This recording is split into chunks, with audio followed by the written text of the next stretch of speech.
Hello guys, welcome to my channel. Today we are going to see how to solve the Windows error 2 acquired when loading the Java VM. Let's fix it guys.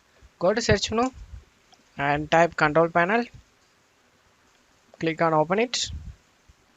Select view by two large icons and select Java.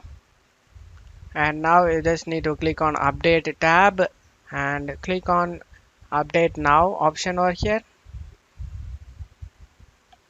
You already have the latest Java platform on this system. Click on OK. Click on OK now. If you can't able to find Java in here, then you just need to download it guys.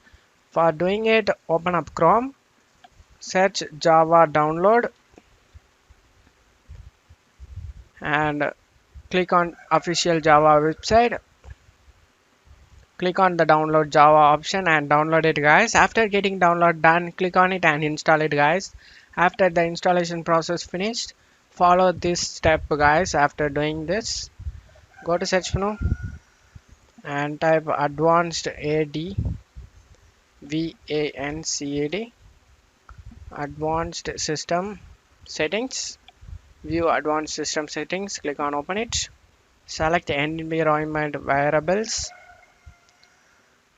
Under the system variables, click on path and select delete it guys. And after deleting it, close it off here. Now you just need to go ahead and restart your PC. After restarting your PC, hopefully your issue has been resolved guys. That's it for today's video guys. Give me a like and subscribe. Thank you.